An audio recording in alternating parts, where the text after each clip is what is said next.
welcome back to the Karla Code. Today I have a very special guest. She's literally one of the most beautiful souls I've ever met, and I'm very proud to call her my friend. She is currently based in San Francisco and is a graduate of UC Berkeley. She does business development for the huge real estate private lender Conventus.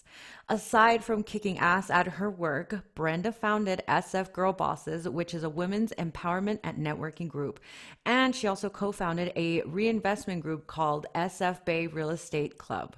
She thoroughly enjoys reading and traveling and is extremely passionate about improving communities through real estate, investing, and elevating the human experience through transformational retreats.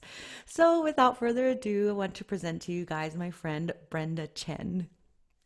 Hi, Carla. Thank you so much for having me on your show, and thank you for that really generous and kind introduction. And I'm so glad to have met you and really excited to be here. Oh, I'm super excited to have you as well. So a little bit of a background, guys, with Brenda. It's really cool the way I met her. I think I mentioned to you guys actually in past podcasts that we were living in San Francisco and I obviously hadn't met anybody. And I got on meetup.com and I saw that there was a post, for an SF Girl Bosses meetup. It was like a brunch that Mhm. Sunday. And I had looked at it and I thought, no, I don't think I'm going to go to that. I'm super shy. Like, all these girls are going to be, extremely high level. I'm going to freak out. I'm not going to know what to do. I said no.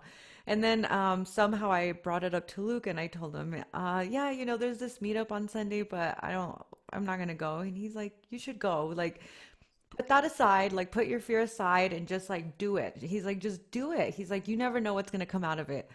And I felt really weird and it was just like a really odd thing. All of a sudden I'm like, screw it. So I just went and I clicked on it to reserve my spot for the brunch. Yes. And then yeah, I was super nervous that day. I remember I even told you, Brenda, I was super nervous. Uh I was getting ready to leave and Luke was even like checking my hair. He's like, "All right, you look great. Just make conversation with everybody. Don't be shy. Talk to everybody. You can do this. You'll be totally fine. You'll see that everybody is just like a normal human being like you are. It's not a big deal." Mhm. So, I got in my Uber, I got there, I was super nervous, and then I see Brenda immediately, and there's these two seats right next to her, and there's already like eight other girls sitting there. And of course, I get super red. I was like super nervous. And I just walked in, I sat down, I was like, hi.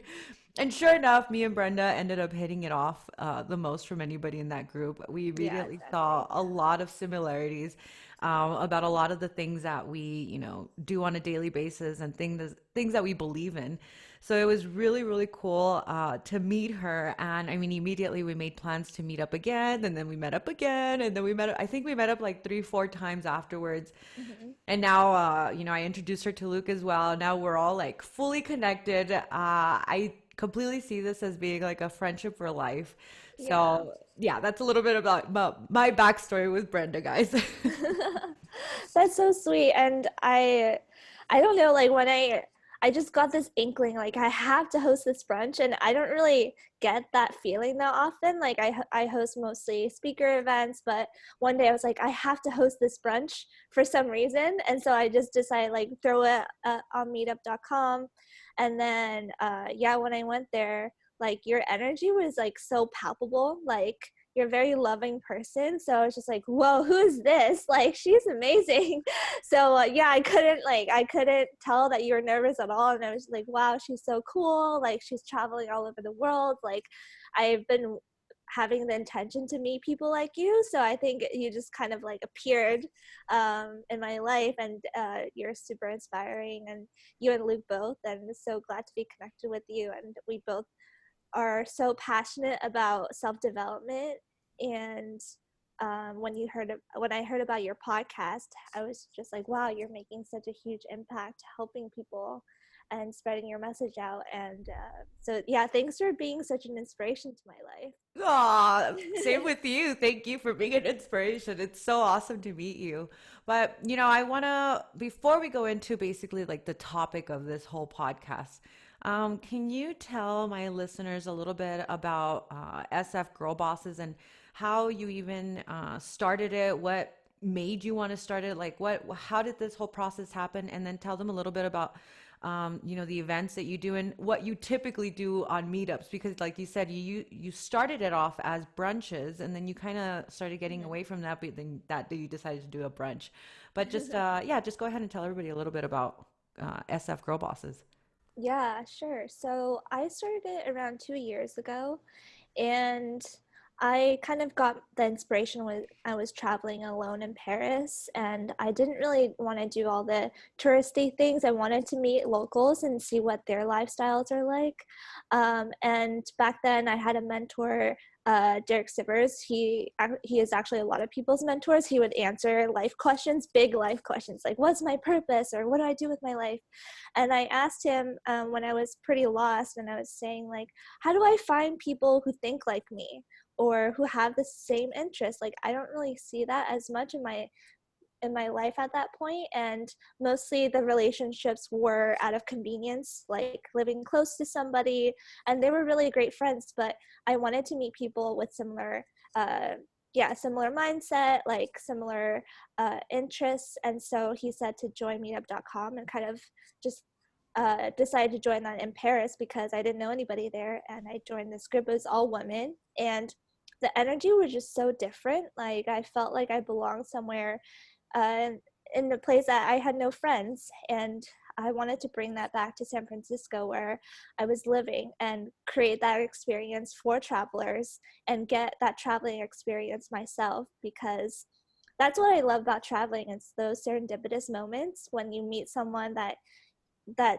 totally aligns with what you need at the moment, like you, Karla, and bring that to people who are looking for that tribe and that community. So kind of start like that, and then it started with more casual events like parties, picnics, and then turned into more intentional self-development focus, like holistic wellness, professional development. And so we can socialize and grow at the same time. And I think when we have that intention, like, we are able to level up together and we can share each other's struggles, and that sense of community has been really powerful and amazing. So I kind of started just as kind of a spontaneous thing to do, but it's become something like way beyond what I could have imagined, because I got to meet super amazing people like you, Karla, that I would have never met, just going through my daily routine. So it kind of helps me break out of my normal routine because these new people are coming in and out of my life. And and these people are all very into personal growth, and so they're introducing me to things that I had no inkling about before. So now the intention is for it to be a really transformational experience, and we do that with different kinds of events like retreats, as you mentioned, and speakers that can come in and talk about anything from like entrepreneurship all the way to like how to get over limiting beliefs. So it's a really broad spectrum, and it kind of just whatever comes, I just go with the flow and invite the speakers to talk about their expertise. But I think there's so many nuances within self-development, and so the group kind of encompasses all of that. But the social aspect is very important too. So kind of have those brunches from time to time, just so people can talk to each other without any sort of programming. So yeah, so now it's both.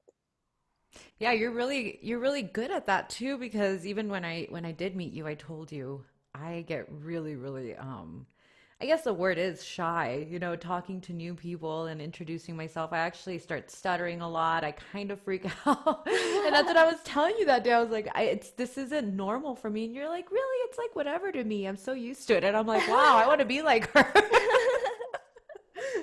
I was like, how is she so comfortable? But I guess, I mean, you've been doing it for so long and you're constantly putting groups together. It's just very normal for you now. How many members do you have in Girl Bosses already? So I think right now we're at around 1,300. Wow. But my goal is to make a really engaged group and for people within the group to meet up on their own and really develop those lifelong friendships. And it's funny you say that you're shy, because I was pretty shy before I started these meetups. And I remember my first workshop, I was like kind of nervous too. Like I've never hosted a workshop before, but I just kept doing it like every single month. And then now I'm a little bit desensitized in a good way. Just like, yeah, it's not about me necessarily anymore. It's about like putting the experience on for people. And then I think doing it so much that I kind of just got over the nerves. So I think just like by going to them regularly, like you'll also, I'm sure like you're already supernatural, but like some new person, if they're scared to go to a networking event, just like keep doing it and just introduce yourself, say like, hi, like I'm Brenda, what's your name? And then it's really not that scary. So I was definitely also very scared in the beginning. Yeah, that's really nice that you're encouraging everybody to do that as well because, um, from the city that I'm originally from, this isn't something that's a very common practice, to have meetups of that sort. So I don't think people really grow up doing that kind of stuff, which is why I wasn't used to it either. And now, I try to force myself to get into these type of uncomfortable situations because I know at the end of the day it's going to make me grow, in anything, even Mm-hmm. like starting to do these interviews Mm-hmm. over, online like this. Uh, the first one I was kind of like, oh my God, I'm nervous. And then now this is already, my third one, and I already feel a lot better. I feel like I'm just having a regular conversation, which I am. But Yeah. yeah, it's just everything in life. You just need that little push to do it. And Mm-hmm. then after that, I mean, you're gonna reap the rewards. It's amazing. Super excited about everything you're doing. Okay, so today we're going to be talking about something both Brenda and I are super passionate about. We're going to be talking about manifestations and becoming your higher self. Mm-hmm. So, on the manifestations area, when did you first have your first, manifestation come true? When did you realize that it was something you could do? How did you even kind of like get into that realm? Yeah, that's a great question. I think it's for me, it just seems like so many little things contributed to like those manifestations. But I think for me, it all started with reading actually. So um, at probably, I was pretty lost when I got out of college. I was pre med, but I was really, really unhappy. But I thought it was my path, and I was feeling really bad, but really pushing myself still to go at that same path. But I would always read like business books on the side and philosophy just to think about what is a good life. Like I don't know anything about like nobody taught me that at school. I went through like an entire college without knowing like what makes a good life and thinking about like what it means for myself. And so I was trying to read about what other people thought about it. And so these, yeah, reading really helped, and came across Tim Ferriss, um, which led me to all these self-development figures out there like Tony Robbins. And then so Tony Robbins was one of Tim's teachers, I guess. He would read Tony Robbins, and then I found Jim Rohn, who's Tony Robbins' teacher. So I kind of like just went down that rabbit hole of like I self development. love Jim Rohn. I love him so much. Yeah, and so all these authors, like I would just read them, but my life was still the same. But I think there was this one moment where it all just, I was just like, I can't live like this anymore. I'm so unhappy. And then just reading that about their stories, like they're living such inspirational lives, it's like it's possible. So why am I kind of um, why am I taking that away from myself, that dream of having a life I actually enjoy? And so it was actually from a lot of pain that I decided to change my life. But I'm super grateful that happened because it was like a total 180. Like I yeah, I decided to kind of move to San Francisco, and without really any plans. And I just knew that like I had to try for something bigger. And um, these books really help because they they're talking about believing in yourself, um, and all the concrete steps to get there in terms of like the business side of it. So I'm really grateful for these authors. Because their works are super transformational. Um, so it's been a really amazing journey. It's really interesting because there's a whole there's a lot of people out there actually that think that developing personal development, I'm sorry, is just a bunch of like mumbo jumbo. People actually Hmm. think that it's BS. Hmm. And I feel like at some point in my life, I probably maybe thought so too, Hmm. until I started Hmm. kind of like getting into it, you know. Hmm. For me, manifestations, I feel, started showing up, and it wasn't until I saw it in hindsight, you know, what I had actually manifested. I remember when I was like in high school, I used to have a journal. And I used to journal every day, and I used to journal about the stupid things that I wanted, you know, as being like a 16, 17-year-old girl. And I remember stuff would start kind of like coming true. Yeah. And I thought like what's going on, you know? And then for some reason I stopped journaling. I think maybe it was like 18, 19. I actually grabbed all my journals because there was a lot of pain that I had written in them as well, you know? But I got them all and I burned them because I thought I don't want anything to do with that anymore. I want to like change my future and whatnot. But then you know, later on in life, I started thinking, oh my God, I manifested this. I manifested that. I did this as well. Luke Yeah. is like a great example of a manifestation. I had gotten over this terrible relationship that I was in prior to him. And I was single for about, you know, 8, 9 months. But I remember I used to actually like be in my room and I would look in the mirror and I would be crying with no direction whatsoever, but I would just like cry to myself and think like God, I just want like a good man in my life that's gonna take care of me and like love me for who I am and you know be kind to me and treat me well and elevate me and you Hmm. know us just be really nice together. And then, you know, maybe like a month later he popped up, but I would literally do that almost every day and I didn't realize that I was actually manifesting him until a few Yeah. years later. Yeah. What times what kind of instances have happened in your life when, you know, stuff has actually come true? Yeah, that's a great question. Yeah, I think for me, my current life is a total, like all of it is like a huge manifestation. Like I think I was telling you about this, Carla. Like if I would know like what I am, where I am right now 10 years ago, I would be amazingly like happy and joyful. Like I also am really happy with my life right now. Like I love my job, I love the people I'm meeting in my life, like I love this apartment, even like the city, San Francisco. It's like it's such an amazing city.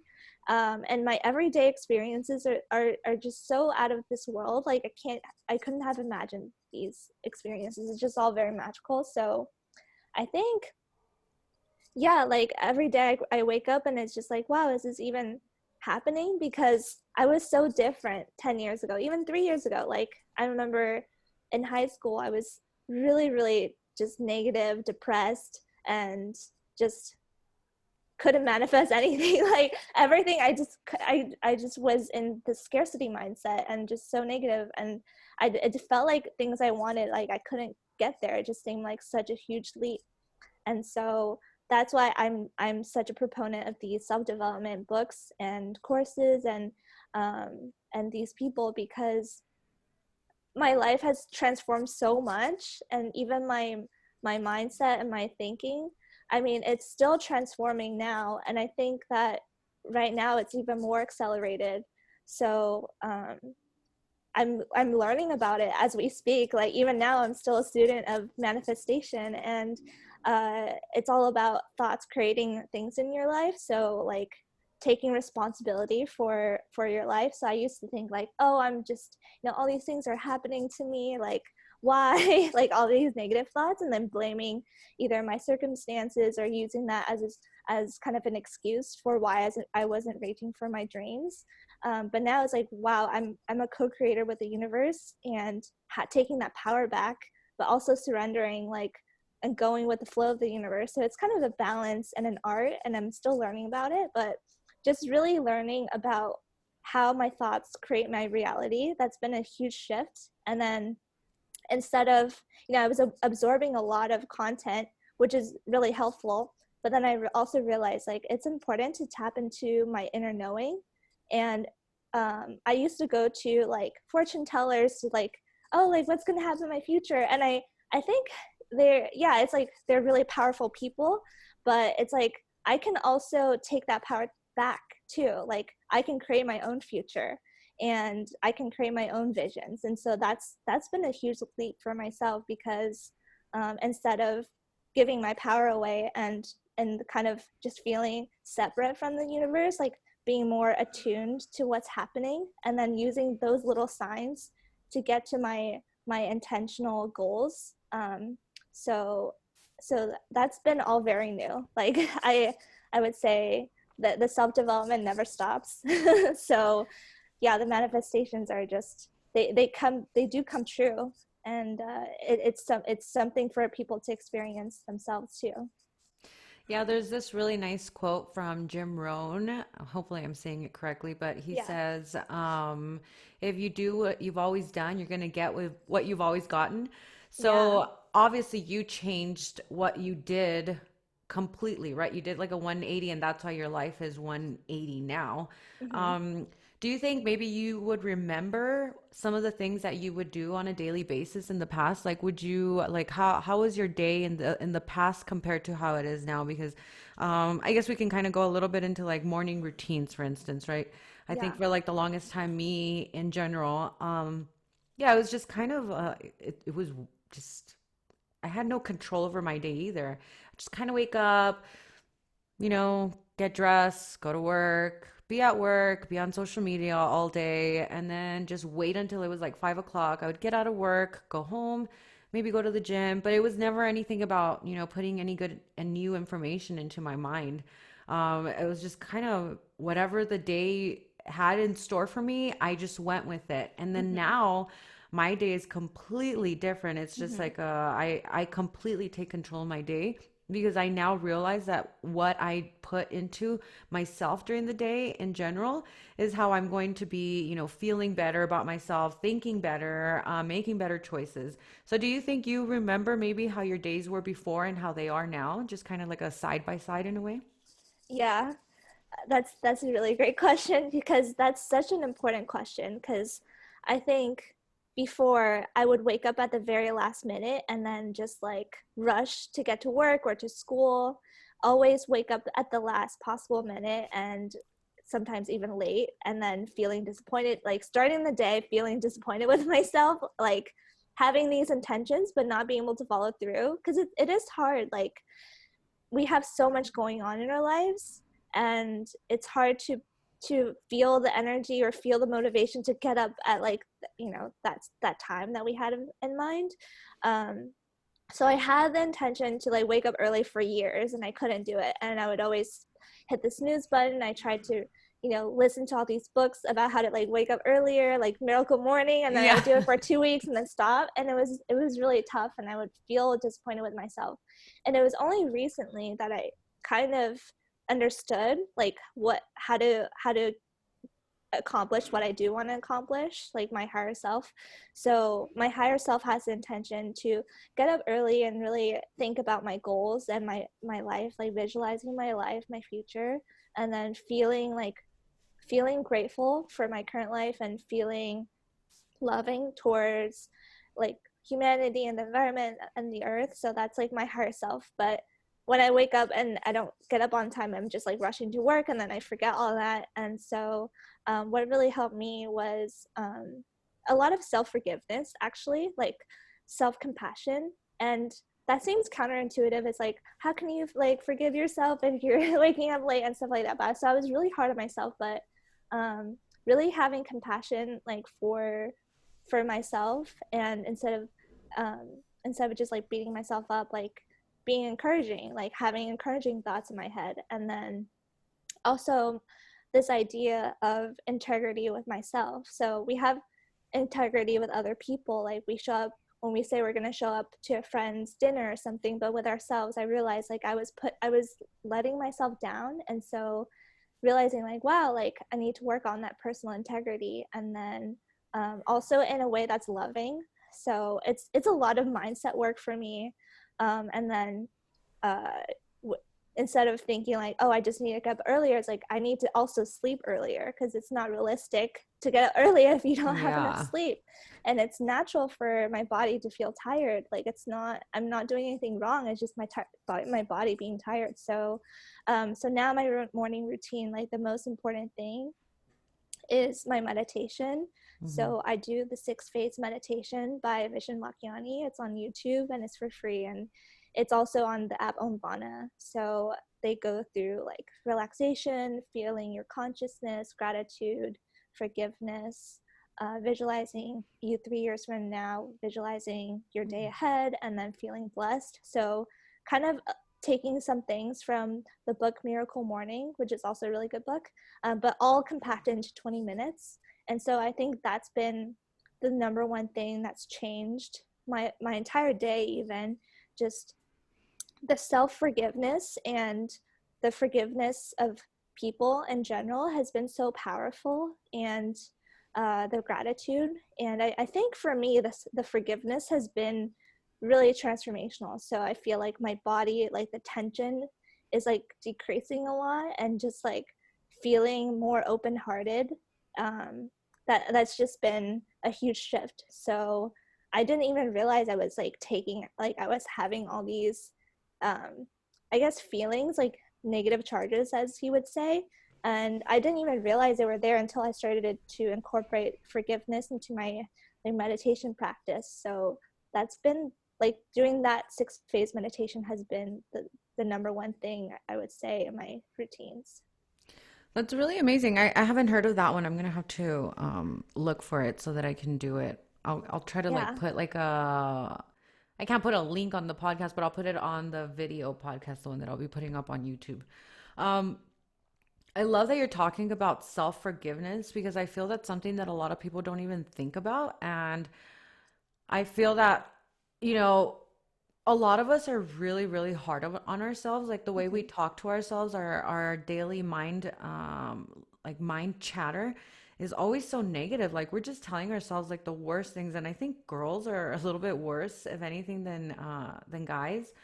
But yeah, I mean, as women, I feel like we're always constantly telling ourselves like, "Oh my God, you look really bad today. You're getting older. You're getting fat. You're too skinny. You're this and that."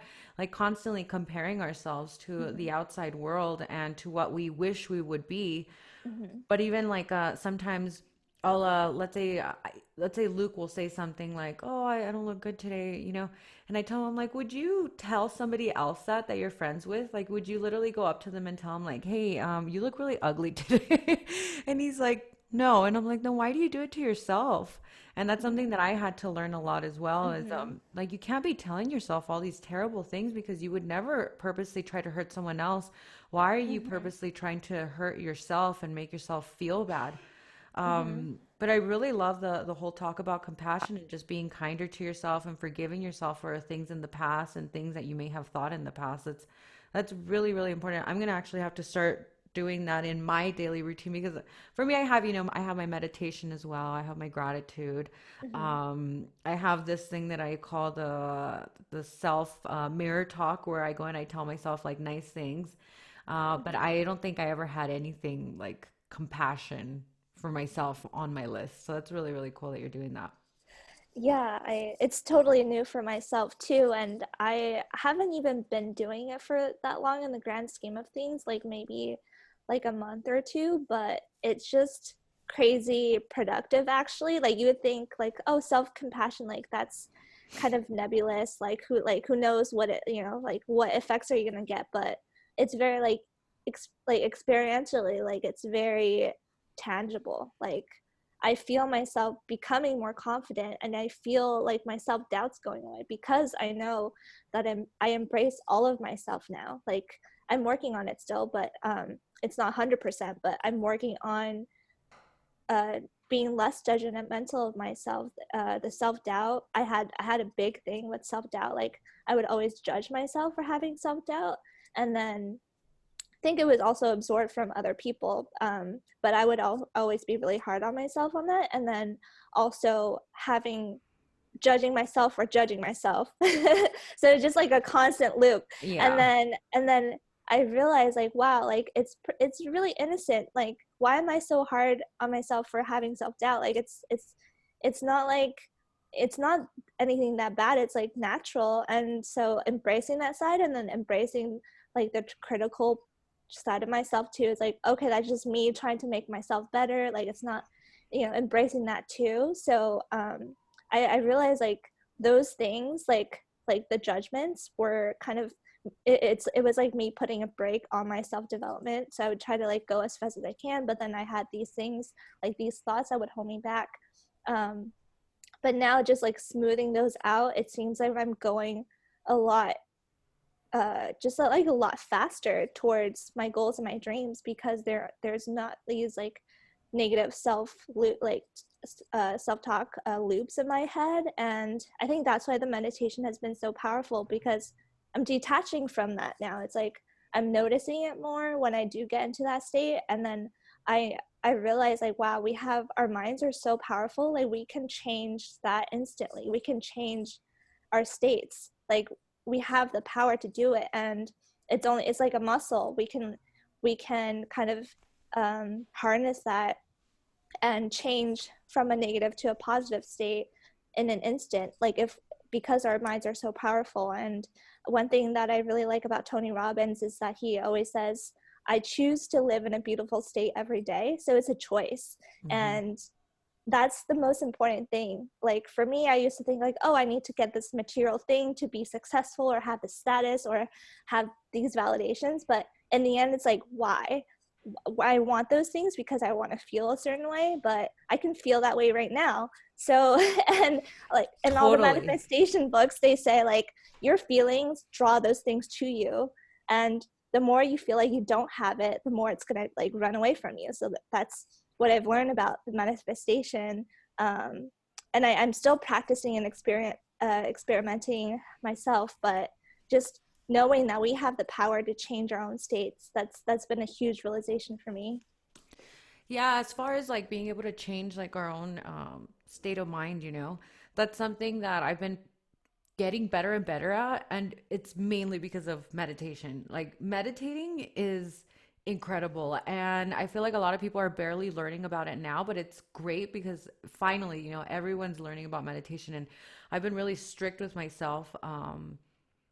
Yeah, it's already been like a good like month that I've been extremely strict with myself. I've been meditating every single day. And I mean, you've been meditating for a long time too, so you know how this goes. In the beginning, like you said, it's like a muscle. You need to train it. It's not just gonna, be great in the first try that you attempt to do meditation. But I remember in the beginning, it was a lot of like just a lot of monkey chatter, like just stuff would just Mm-hmm. pop in and pop in and pop in and pop out, and I'm just kind of like trying to control it, and it just wouldn't stop. Like these thoughts just wouldn't stop. You couldn't stop them. um Now I'm realizing, because I've been trying to do a little bit longer meditations, I realize that for me it works better, because in Yeah. the beginning stuff is just flying all over the place, and then after like maybe 10 minutes everything calms down. But Mm-hmm. it's great now because I feel like these thoughts, they kind of like float in slowly now, not fast. They kind of pop in slowly, and I'm like, "Hey, what are you doing here?" And boop, I just kind of bump it out. And Yeah. I realize that it's like that now during the day too.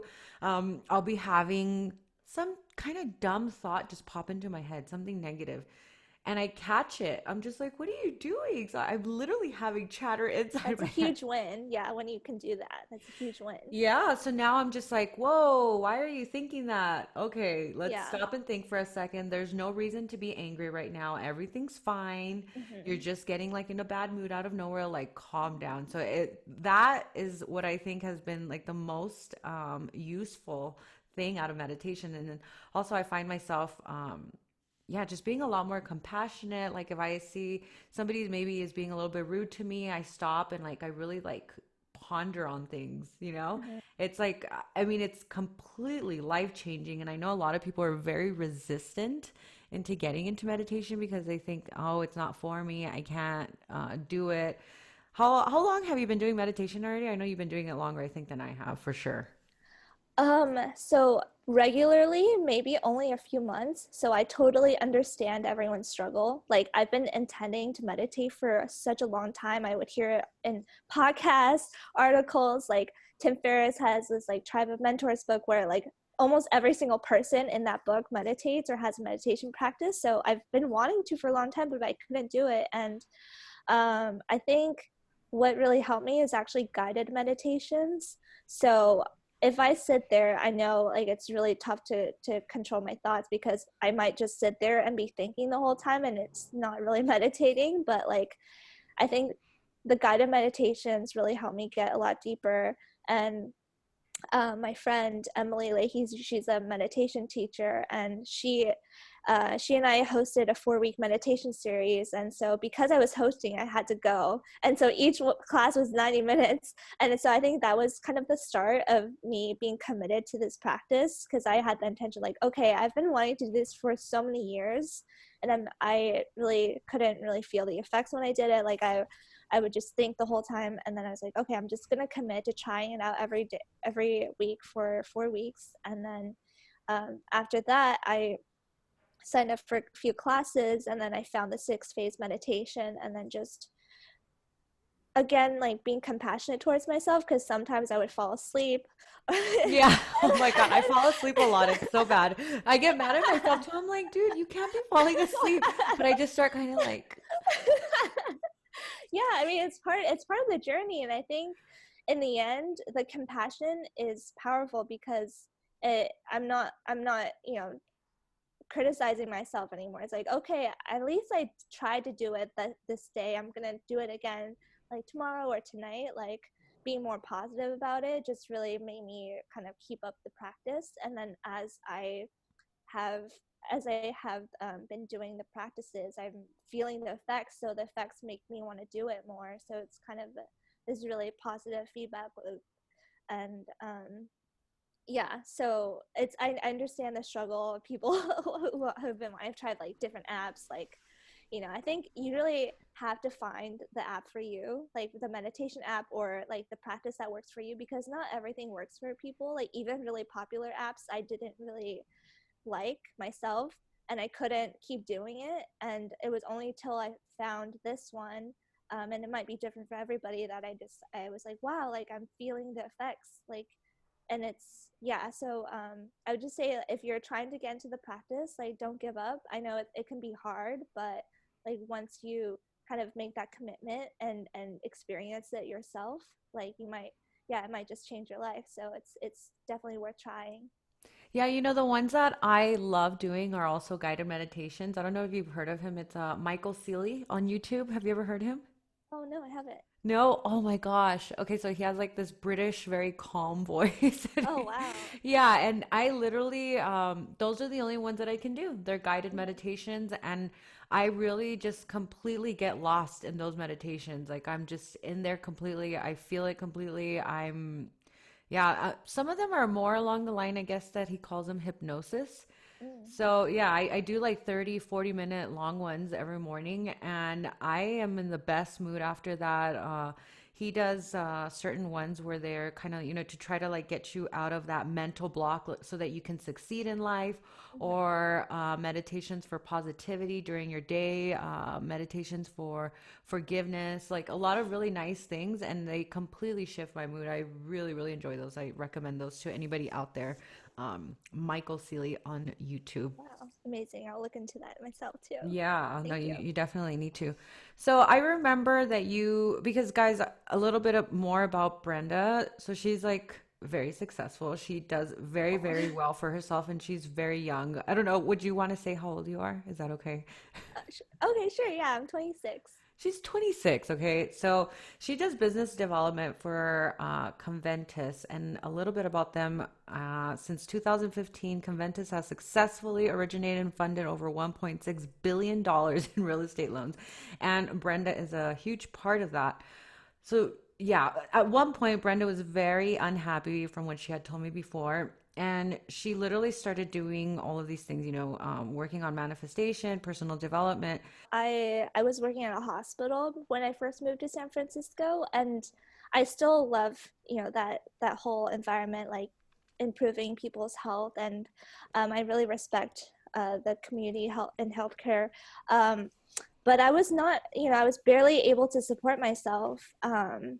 I was eating like soup every day, like canned soup. Like, I couldn't, like, yeah, I couldn't, barely could pay my rent, and it was tough. And before that, I didn't have a job, and after I graduated, and I was like living on friends' couches, trying to like figure my life out. And so that's why I'm always talking about self-development, because it was these these authors that just really helped me in those tough times, like showing me there's a better life possible. And um and they work, because yeah, like now I'm, I wasn't making very much before, and it just crazy. I think like just being kind of a little obsessive over over like how to improve my life, because I was so in so much pain and felt so just like not happy with myself. And it's not that these like material things are, what everyone should strive for, but I was at that point where like I couldn't even pay for my rent. And I was like, I need to figure this thing out. Like, how does money work? For me, Grant Cardone actually really helped me. So he's this like very masculine, like sales guy, like talking about 10xing your uh 10xing your actions, and then 10xing your sales, and etc. We've read that book. I think Luke's already like on his fourth, fifth time that he listens to it. He uses it at the gym to pump him up. Yeah. So I totally understand the whole Grant Cardone thing for sure.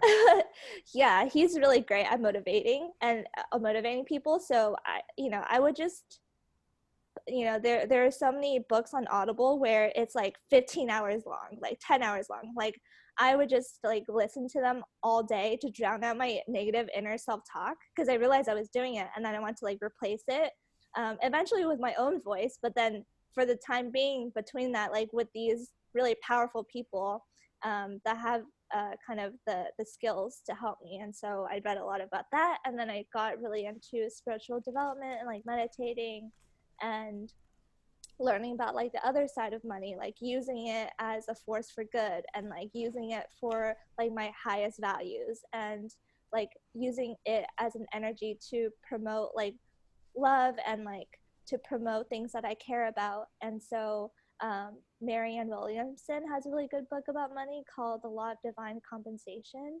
And there's also another book by Lynn Twist called The Soul of Money. So kind of, yeah, integrating everything together, like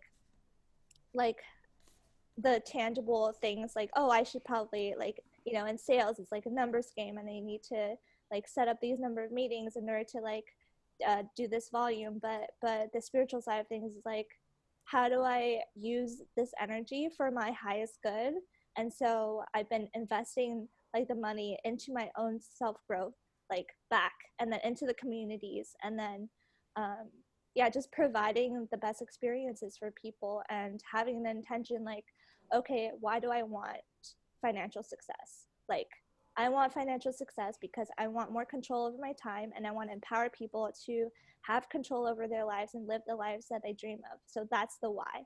And so having that reason, like, it really propels me to move forward, and it's really aligned with my core values and my being. So so I think it's all connected. I thought like, oh, like money is not necessarily connected to like spiritual growth, but it can be. And in the end, it's a tool. And yeah, and then the manifesting also, like it like the feeling of abundance instead of chasing after something, I think has been a huge shift for me too, because I used to think like I need this amount to feel comfortable, but then it's like I can feel abundant right now, and there's so much I can do right now to help my communities. And then so I decided to join a nonprofit recently to help like music education, and then join a foundation to start donating to charities, and then making that a part of my regular life. So so using money for good and having kind of a bigger vision for it has been really transformational. Yeah, so you've said a lot of really good things right there. I wrote down a few of them that I want to discuss a little bit because I mean, they're literally stuff that people need to incorporate in their daily practice. The first thing you were talking about is that you would listen to all of these books, and you would listen to all these motivational speakers and read this stuff because you were literally drowning out the negative voices in your head. And I think this is so crucial, and it's something that people don't realize can literally change your life. I do that too. I definitely do that too. Yeah, you have to do it. And I think it's Mm. something you have to do in the beginning when you don't have too Hmm. much control over your mind. Yeah. You pop in your headphones, like let's say exactly the book that you were talking about, the Grant Cardone one, the 10X one, right? So the Hmm. whole book, I mean, I don't know how long it is. I think it's probably like 6 hours long. You put it on, the guy's just yelling at you the entire time, telling you, Exactly. he's just telling you like, you deserve this, you deserve that, you shouldn't, don't give into this, don't give into that. And it may be a little forceful for a while there. I didn't really like listening to it too much because I thought he was a little harsh, but then I realized I was just being a baby.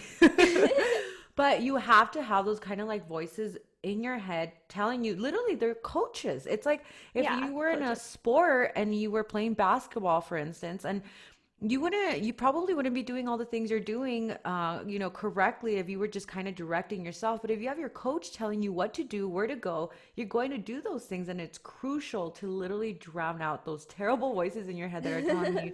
Because, I mean, we have a lot of self doubt, right? I have a lot of self doubt. You admitted that you had a lot of self doubt. Hmm. You might be dealing with that still. I am still. Hmm. Hmm. And it just changes your whole perspective on life when you do put in your headphones and you listen to, a podcast, somebody telling you like, hey, like I grew up in this type of environment. I like my family was like this, blah, blah, blah. But like I got ahead, like you can do it too. It's possible for everybody and anybody. Yeah. Yeah. Um, but I love, love, love that you mentioned that. That's something huge that I hope that my listeners take, like I said, into like their daily practice, that they really Hmm. start drowning out that negative chatter in Hmm. their head every day. Yeah, and I think that's why we related so well when we first met. It's because we have some like similar struggles with the self-doubt, and we I think for me I was really conditioned to think a certain way. So it was really hard in the beginning because I've been thinking like this for like over 18 years, and then all of a sudden I want to be a different person. Like, how is that possible? It's like it's really hard on your own, which is why like these communities are so important, like your podcast, like these books, is because finally you're introducing a new idea in your head, and then as you're like bombarded by it, for example, like every day, I would listen to it in the shower, I would listen to it like walking to work, or like just any downtime that I had, I would try to like listen and improve myself. And I just had such a big drive to do that because I was in so much pain. And feeling the effects too is really motivational, and then seeing the effects. And so I think it is a process, like getting the conditions to be different in your mind, because like in neuroscience they talk about how like if you think a certain thought, it kind of reinforces that like neural pattern in your head, so it becomes stronger, and then you're like more you're it's not anyone's fault. Like your brain is wired like that. Like the more you think about something, or the more you have certain habits, the more you're going to keep doing them, until you have these like new sources of like information, or like being with different people, like they kind of influence you, and then you begin to think differently. And so it is a process. And yeah, like I would say, like if I were to like tell my previous self, I would say like, okay, like you can do all these things, but also be compassionate with yourself, because I was really hard on myself, like thinking like, why am I not confident yet, like blah blah blah. But Why is this confidence taking so long? yeah, but now it's like, yeah, I understand, like it wasn't my fault that I was thinking like that. It was just like I was conditioned to. And so just I think I now it's accelerating my growth as I'm being more compassionate towards myself. Um so yeah, I'm really excited to like to have people, or to share this message that you can change your life, and like everyone has the power to. Yeah.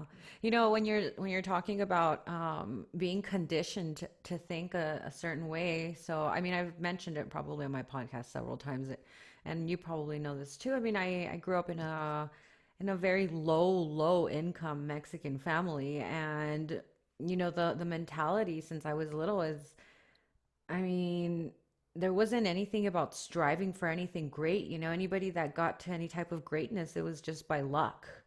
And for us, it's just like, hey, like, you need to find a good, stable job that's going to, give you like benefits and that you can retire from, and then you've made it. Like, that's like the goal in life. So I was conditioned like that my entire life. Like to me, I would see business owners or people that, founded companies. I just saw them as like, okay, cool, they're incredible. Like I'm nothing like that. I could never be anything like that. And it's just from, conditioning from a child. And it's not our parents' fault. It's just that that's how they grew up too. That's all the information that they had to be able to share to us. So that's just the way that I always thought as well. And it's incredible when you finally realize, and I hope a lot of people will realize that with this podcast as well, is that you can change your destiny. You can change Yeah. your mental conditioning. It will take a while because it is so embedded into your brain. That's the unfortunate part. But I like the way that like Luke he describes it. He says, even with me, right? He's like, Karla, we're almost there. We're almost there where you're completely like where you've completely eliminated your old mental conditioning. But he like Mm. describes it like with like a glass, it's like a glass full of Coke, and you're trying to water out all the Coke so that it's finally just water. So you have to sit it under the sink for a while and just kind of like bombard it with water until finally all the Coke is out of there. And I think it's the same thing with like our brains, that we have Yeah. to just bombard ourselves with a ton of information, a ton of like Yeah. good thoughts and like affirmations. Affirmations is the thing that I like doing daily as well. I listen to some of the ones that I find like on YouTube. And it sounds corny because like the person's telling you like, I am a happy person. I Mhm. am enlightened. I feel good about myself. I treat other people good. They treat me good too. I really love those because even in the beginning of that, the guy says, you don't have to say these things out loud. He's like, but your subconscious will start soaking all of this stuff in. Yeah. So Yeah. it's amazing. I love doing that. Super happy that you do the same thing. Yeah, it's really interesting to question our thoughts now. Like when we realize, like, wow, we have the power to question these thoughts, like these negative, like for me, limiting beliefs. I used to think like, oh, I need to like work super hard and sacrifice everything in order to be successful. That's kind of the messaging I kept getting growing up. But it's like, no, I don't want to. Like there are people out there that are able to live like really blissful lives while doing what they love.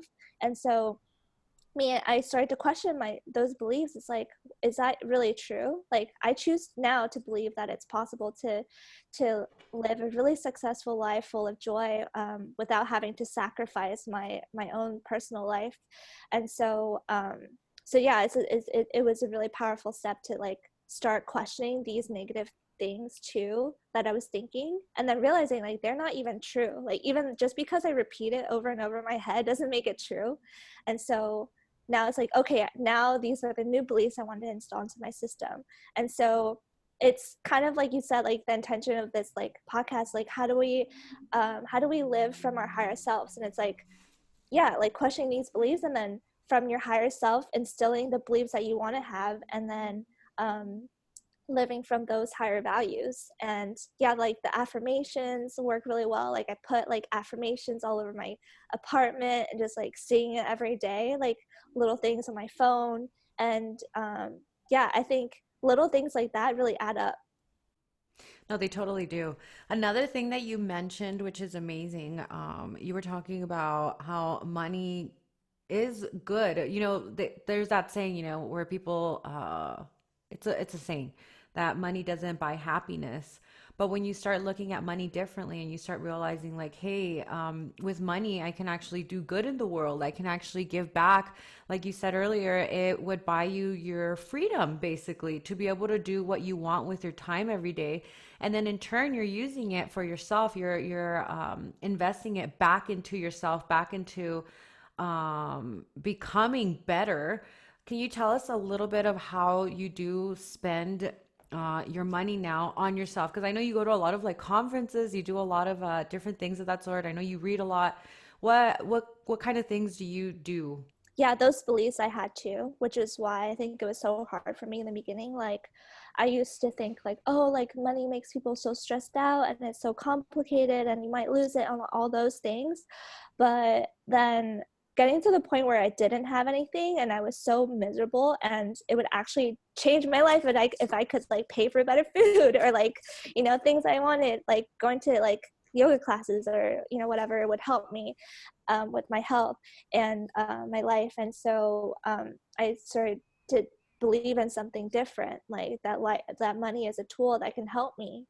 And so I think listening to these authors that were really passionate about using money as a tool for good, for example, like Oprah, or like, Tony Robbins feeding like millions and millions of people. I think he wants to get to 1 billion people to feed them so they don't have to go hungry. Like, these are people that are using money for good, and money does have the power to impact lives if there's intention behind it. And so I think I'm also just naturally very curious now about money, just like reading all these business books. And I'm thinking like for example, like Bill Gates, like these people, they're able to use money in a way that's transforming, like, humanity, like eliminating malaria and things like that. So I think that those are like really inspirational figures. And for me, it's like, I know that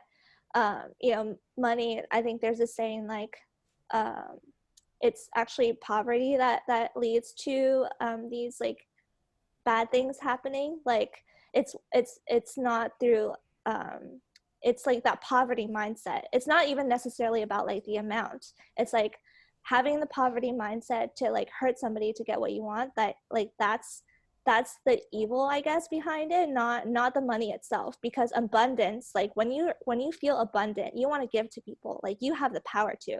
And so I think that was a huge shift in mindset. And so I realized like it's all about the person behind the money in the end. And of course I'm always trying to refine myself and to have those intentions in mind. Because for me, actually, it was easy to get caught up in that, in like the means goals, like just doing it for the sake of it instead of like the why. So that was, I now notice like, okay, sometimes I forget my why. Like sometimes I forget like, why I'm doing all these things or working so hard. So that was a good reminder, like, oh yeah, like I want to start remembering like why I want these goals, and like and to actually start doing them and not wait for like the future to start giving back to communities. So that's why I'm making a big part of my life to like give back right now, because it's also embodying that abundance mindset. Yeah, that's something that Luke was actually tells me, that's what he mentioned a long time ago, that why the importance of like having money. He would tell me, Karla, okay, aside from like being able to like support yourself and whatnot, like you realize that you could change people's life if you create wealth, right? And I would kind of tell him like, okay, what do you mean? And he's like, well, you love animals. Do you know how many animals you could like rescue and how many like rescues you could be involved with, would be able to like give them money? You know how many lives you could save? You know how much more you could get out like the message, about being vegan, or being able to like tell people to go vegetarian. Like if you had money, you could get all of these things out into the universe a lot faster. You could pay for your mom's house, for instance, and then your mom wouldn't have to work. You could, help kids that are, you could just donate. You could donate all of your money. You have to think about it outside of yourself. Like you already know the message. You already know um, that you could do greater into the world with money. So he changed the perspective for me completely, because before I just always thought, okay, well, I don't want that much money. I just kind of want to be able to like support myself, this and that. But now it's turned into a totally different thing, which I wish I would have thought of a long time ago, but barely learning it the past few years. Yeah, that's a really great point. And I totally agree. Like I really look up to like people like Oprah, and she is able to build schools in Africa so people can get education. Like there's so much that we can do. And I think we're so blessed now to live in this age where we can use money and use that to invest in technologies that have even greater impact on the world. So but again, I think like it's not everything. Like that's why I think it's a balance to work on like the material goals, as well as personal growth because um, being able to control like or not control, but being able to expand those states of being that I want, like that's priceless. And like in the end, we're all striving to have certain feelings and to like have more love, like the capacity for love. And so those things are priceless, but understand like being humans, like we have to have certain things in our lives and in order to feel completely comfortable to give back. So it's really a balance. Yeah, it really is. You mentioned that you decided to start getting involved with certain organizations now. What is it? How are you involved with them? What are you doing with them? Tell me a little bit more about that. Yeah, so I just joined a nonprofit called the Multicultural Music Fellowship, and so it's all about bringing more music into the lives of children because it's really healing. And so I wanted to join it because I realized like I mean, I love the self development, but I was kind of really into my own head and my own goals. But it's important to remember again like the why. So the why is to be able to give back, and so I want to learn what it's like to run a nonprofit, and then yeah, realizing like meeting people who have the capacity to donate, and so like donate to charities. And so I've been doing that recently too, and eventually I hope to get to the point where I can start my own foundation. But now I'm like meeting people who are doing that right here.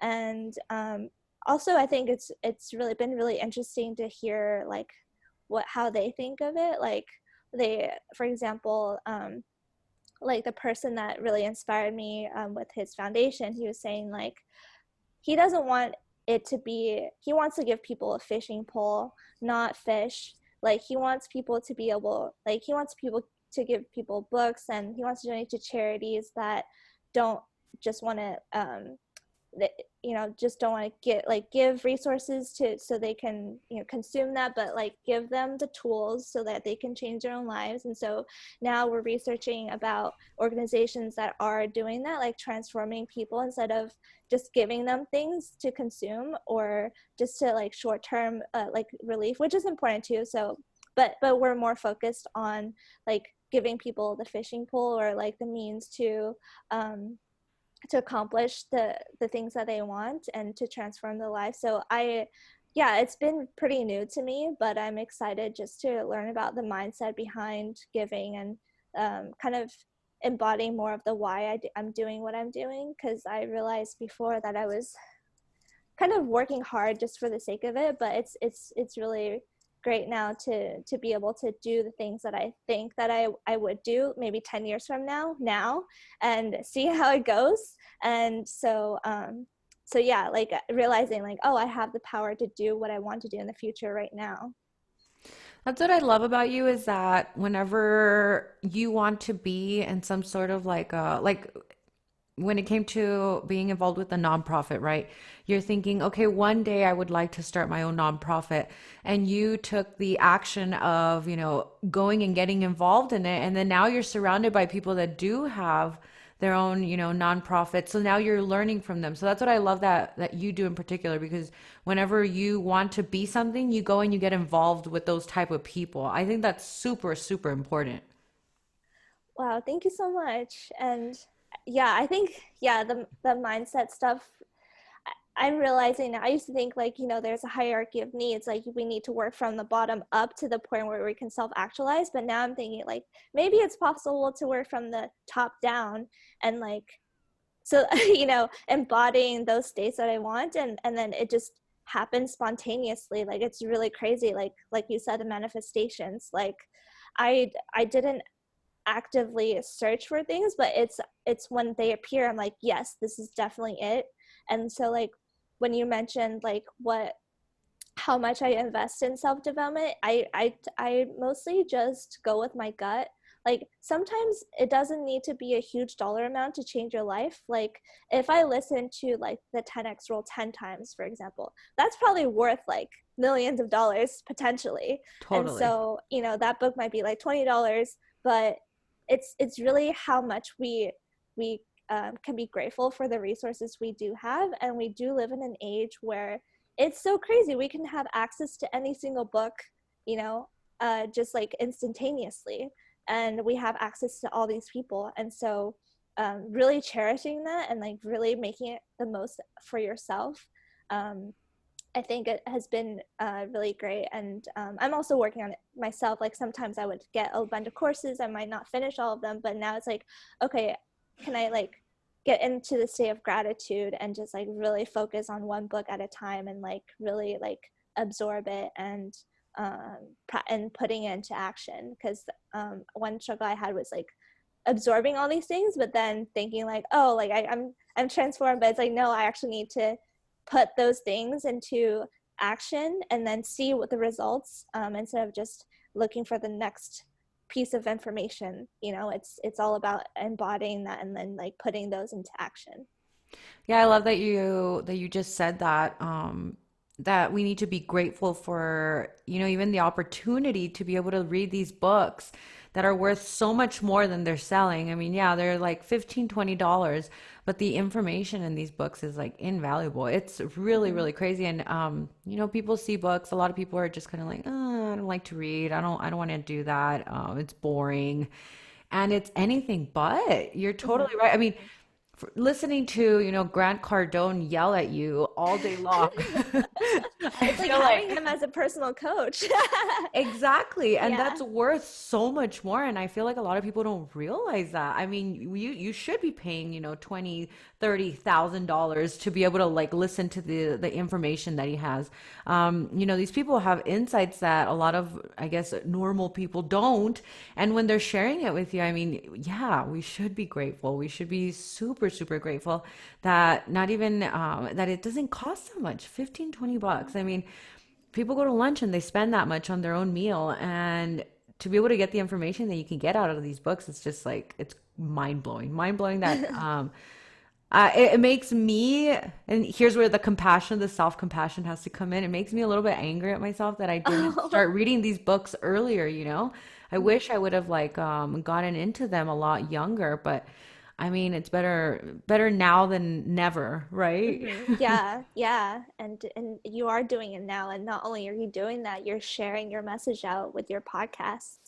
Like your listeners are very lucky to like have you, be so passionate about this and sharing your journey, because in the end, like we're all on a journey ourselves, and there's so much that I don't know and so much that I want to learn too, and so it's important. I think I really admire that you're sharing your journey, because that you're showing step by step how to get to where people want to be. And sometimes it's hard to relate to people if they're already like up there, but like we're showing people like, yeah, like it can be hard, but you're kind of like their personal coach too. Thank you.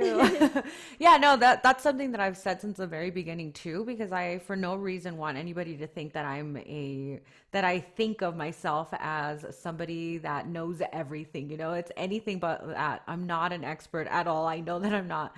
But I do like to share with everybody the struggles that I go through on the daily basis. Yeah, And yeah. now that I'm talking to, that I'm doing interviews like this, like with you, like for you to be able to express yourself too, like, hey, like we're all there, we're not even anywhere close to where we want to be, but we're trying, like every single day we're putting in the energy, we're Hmm. trying to like fix ourselves as much as we possibly can. And yeah, that's just always been my biggest message. Like, I'm not by any means an expert. I just want to share with everybody all the things that I learn every day, and then that way people that have never heard of these things, now they're hearing about it, so that makes me super, super happy for my audience. Yeah, exactly. And I think I also heard this from someone, like we go through the things that we're supposed to help people with. And I think for me, like in a way, I needed to go through those struggles, and I needed to know what it's like to have nonstop negative like self-talk in my head, to show to to know how hard it is to break out of it. Like I know it's so hard, but it's possible to get to the other side. Like I never imagined I would be living like this, or thinking like this even. So it's so crazy, like these things do work. And I think by listening to your podcast, like your listeners are on the right path. And sometimes, for example, if I'm falling asleep in my meditations, I might be like, oh my gosh, like I'm like, I'm stopping the progress. But just by having the intention, like I know, like the effects are coming, like no matter what, like we can't go back anymore. No. So yeah, so that's I'm really excited to be here too. So thanks for inviting me. It No, was thank you for fun. being here. Okay, so you keep mentioning higher, like being your higher self. What would you describe is your higher self? Yeah, um, that's a really good question. And it's something I've been thinking about for a while. So, really taking time to just like think about what values I have in my life. So, I realized my core values are freedom, bliss, peace, and love, and health. So, operating from those values and then feeling the emotions of that, like how those values make me feel, like what it means to me, and then also operating from a sense of love instead of fear. So I would say like my higher self is not scared of um of being in lack or something. It's in a place that's uh just more loving, and I know the feeling that I have when I'm embodying that, so focusing on that feeling. um but I think it's more like visualization for me, just like visualizing what that would be, and it might change from time to time, but really like thinking like what would I be like if I wasn't so caught up in the fear? Like what I think I would be operating differently. And so um yeah, I would go for my dreams. I would do all these things that I didn't think were possible, and doing it in a way that's really joyful. So I think it sometimes changes based on like where I'm at, but I think it's probably like a gradual process too to think about like what that actually is for me.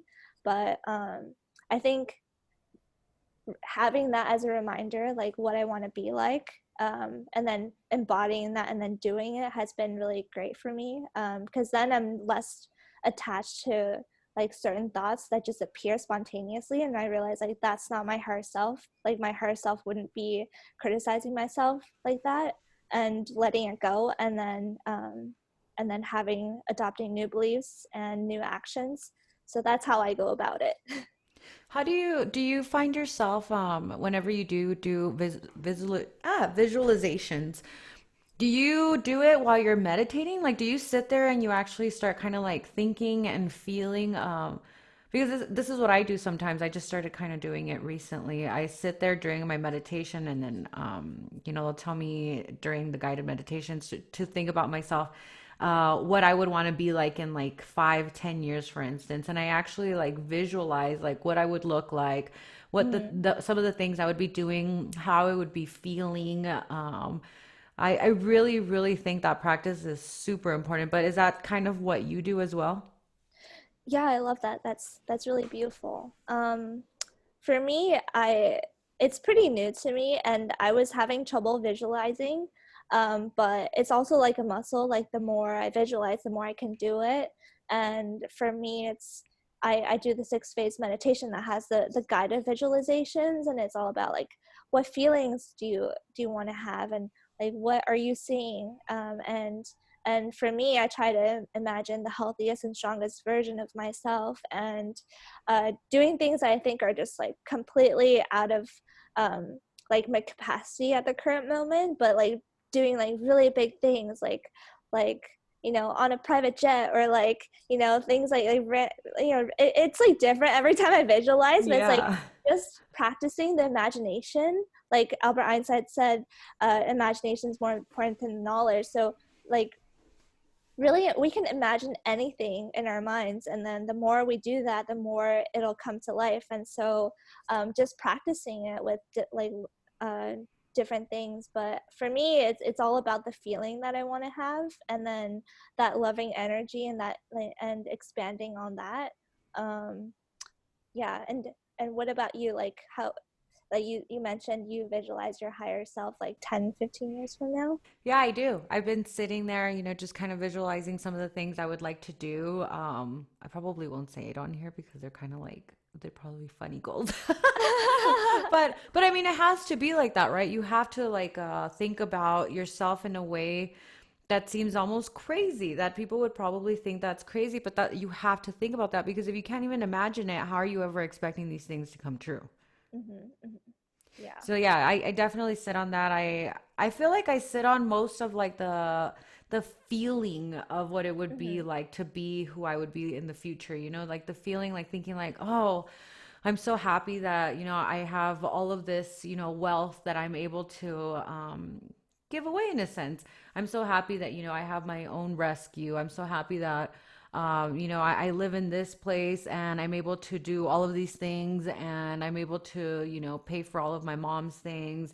I'm so happy my mom doesn't have to work. Like I think about things like that, like if they were happening at the moment now. Hmm. I know I don't know where I read that or where I heard that, but I saw that that's something very important to do. Like when you're journaling in the mornings, you write Yeah. everything out and you think you kind of like stay kind of like in gratitude in your journal, talking about like I'm very happy that I am this, I'm very happy that I'm making this much Hmm. money, I'm very Hmm. happy, so that your mind starts getting trained into whoops so your mind starts getting trained into thinking that it's real already. Yeah. Yeah. Because we're operating from like the subconscious mind of all of the time, and so by having those feelings we're getting really deep within ourselves and changing those like subconscious beliefs and aspects. And then I think, yeah, like I've been reading and listening to Dr. Joe Dispenza all Hmm. about also like creating your reality. And yeah, instead of thinking like, oh, in the future I'm going to be like this, like embodying that now and then attracting those circumstances to our lives, like that's what I'm still practicing with. And like you said, like I'm no expert and I'm just seeing what works and what doesn't. And um yeah, like I've been just, I used to be really skeptical of this stuff. Like I studied science. I was like, this is all like crazy. Like, how is that possible? Like that, prove it to me, like with Yeah. science. Yeah, this is bullshit. Yeah. And I used to think like, oh, like these people are like, they must be so naive. But it was when I was in that state of like, wow, I need to change my life or I'm gonna like go down this path and 30 years from now my life will be the same. Like I need to do something about it. Like I was open to the idea of like just doing little practices, and then I'm seeing the results, and it's really crazy. And that just like kind of reinforces the belief, which reinforces like it happening even faster. So yeah, I would just say like, I wouldn't just take anyone's word for it. Like I would just try it for myself and see what works and what doesn't. Like everyone's lives are so different. But kind of like that quote you mentioned in the beginning, like you can do the same thing and have the same results, or you can try something different and see where it takes you. And so yeah, it's all about stepping into this realm of new possibility. And um, for me that was the biggest step, and stepping into the unknown, because the known was so, it was so depressing that I was like, there has to be something better. But even depression, even though it's like how you said it was the present was very depressing, but it was comfortable. You were Mm-hmm. It comfortable was in your comfortable. depression because you were just so Yeah. used to it. You didn't know any Yeah. other way. And that's something Yeah. that a lot of people need to realize, that just because it's comfortable doesn't mean it's good for you. So you have Mm-hmm. to step out of that comfort zone and try to find what else is out there that'll actually change your life. So with that instance, having an open mind is key, and being able to some of the stuff, like how you said you were very skeptical about all this stuff at first, but then you finally realized like, okay, well, my life isn't that fantastic right now. I feel like shit all the time. Like maybe I Yeah. do need to try something different. So the fact Yeah. that you even took that step is huge. I think that's one of the biggest steps that people have trouble taking. Yeah. And I think um, at first I was more drawn towards really scientific writers, like that would present all these like statistics, but behind like, mindfulness practices. And they do have the research behind it, like how it helps people. And so I was more drawn towards that. And from that point, I was like more open to these things. But at the same time I was kind of using myself as a guinea pig, like to see what works and what doesn't. And yeah, so that's been really really helpful. And It's really yeah. crazy to me that you were even somebody that suffered from like depression or somebody that wasn't very happy, Because like when I met you, I'm even now like I talk to you, I'm sure everybody that's either like listening to this or watching this are like she's so happy. Like she's such a nice person. Like Oh, how was she ever somebody that was sad? It's very, very hard for me to believe. And I remember when you first like, when we first had like our first deep conversation, you were telling me about like your life and your story. I was just like, how in the world did this girl like go from being sad to this? But I can't even imagine you being like a sad person or depressed. So that makes me so happy that you got to the other side, that you were oh, able to thank actually you. like get over that because it's terrible. It's terrible being depressed. I've also like always suffered from depression and anxiety, and I still catch myself in it a lot. I struggle with it to this Mhm. day, but Yeah. I feel like now doing all of these things and having all these tools, it helps me on a daily basis, realize that I'm in that state and that I'm able to get myself out of it most of the time. Sometimes it's a little bit more difficult than others, but like I said, I'm still working on it. Yeah. But yeah, all of this stuff is so crucial, and I hope everybody that's listening or watching really takes your word for it because you are a true like testament to changing your life. Wow, thank you so much. And I think it's just um, kind of crazy how our brains are so malleable too. Like it can be conditioned to be a certain way, but it can also be conditioned to something different. And so for me, it was just like thinking about thinking, like I mentioned before, like that's been completely new, and I feel like my reality now is so different. So it's yeah, it's I think in a way it's yeah it is very experiential, and of course like everyone is different, but I'm just sharing my story, and that yeah, the thought patterns in our head, like it can be different. So just offering that possibility out there. Yeah, it's like how you mentioned earlier, it's like a muscle that we need to work on. I mean, if you've never gone to the gym, you can't expect to have, like a six pack and huge biceps if you're a guy, or if you want big biceps as a girl, you can't Yeah. expect to have those things overnight. And it's the same thing with our attitude and trying to change our mindset. You have to be working on it every single day in order to see a drastic change. Yeah, and also be yeah willing to ask for help too, because there are lots of people who can help you. Like we're not, I used to think like I'm so alone, blah blah blah, but it was only when I opened myself up, like to the possibility of having those connections, I realized like these people were here all along. I was just not open to it. And so people like you, Karla, like I was, like I probably wouldn't have opened myself like that. Like it was very vulnerable, but like trusting that, like, okay, it feels good to do it, I'm just gonna do it. Like I'm realizing like these people are there when I do believe they're out there. So yeah. No, it's a really, really cool thing. Okay, so something that I just want to let everybody know, Brenda mentioned a lot of really interesting books and different things that she's listened to and read. So I'm gonna go ahead and when I go back on the video, I'm gonna put everything down below on YouTube so that you guys can see that. Or if you're listening to it on the podcast, please make sure to go back and listen to this again so you can listen to all the resources that she mentioned because I learned a while back that something very, very important that you should always take note of is when you hear somebody, let's say that has like the life or that is doing something that you admire, and they start throwing out resources of how to get to that life or things that they listened to or read. It's crucial to write all of these things down and just to go immediately buy them. She's not Yeah. doing it because anything's like sponsored or anything like that, but that's something that we all need to learn to do, and it's something that I had to learn to do as well because so many times we're watching, let's say like Oprah, for instance, she'll be talking about a book that she really likes, this and that, and we just kind of listen to it and we just kind of let it go. But the fact that she's recommending this resource or this book is very, very important. So I hope you guys do go back and listen or read some of the books that she mentioned. I'm actually going to go back as well and write down everything that she mentioned because yeah, we need to do that in our life to be able to get ahead. Just really take in Mhm. the information that people are giving us if it helped them so much. Mhm. Um, Brenda, where can people find more information about you? Can you give us like your Instagram, maybe your website, and then also some other resources that you might want people to look into, maybe like the nonprofits that you're involved with?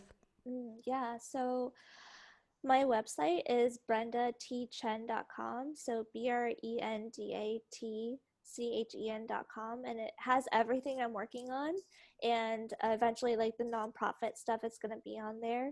But it has things on real estate and SF Girl Bosses and what I'm working on currently. It also, I think, it has my Goodreads account on there. So in my profile page, it says I love to read. So like there's a link to the Goodreads page with my favorite shelf as well. So you can see what I'm reading in real time and my favorite books, the most transformational ones. And so yeah, those are the best places. And then my Instagram is Brenda C, BRENDASEA. Yeah, so I do some like Insta stories on there. But yeah, I would love to keep in touch with anyone. And if anyone wants to email me, my email is on my website too. So cool. Thank you so much for sharing Yeah, all of of your course. thoughts today. I had a blast chatting with you as always. We always end up in like such good, productive conversation. And that's Hmm. another thing I want everybody to keep note of. You are the five people that you surround yourself with. And if you Hmm. don't have those five people, but you have, books or you have podcasts, always make sure that you're listening to things that are going to help you and make you become like your better self. And that's one of the reasons too why I love talking to Brenda, because there's no chatter about anything like negative. Everything that we talk about is always like, how do we become better? Like, how do we Hmm. become the best version of ourselves? So I hope some of you guys out there, if you don't have friends like this, I hope you find them. If you can't find them immediately, then I would really, really suggest diving into, good podcasts more often to be able to like hear conversations from people that are having conversations with each other, about these Hmm. type of things. I think it's completely, completely crucial. Hmm. But guys, that's it for today. I've had her here for a very, very long time, and I know she has a busy day ahead of her. Guys, thank you so much for tuning in to the Karla Code. I hope to have Brenda back again in the future, and I know she would be more than happy to because she loves me. Yes, I do. But all right, guys, thank you so much. I will see you next time on the Karla Code. Bye. Thank you. Thank you.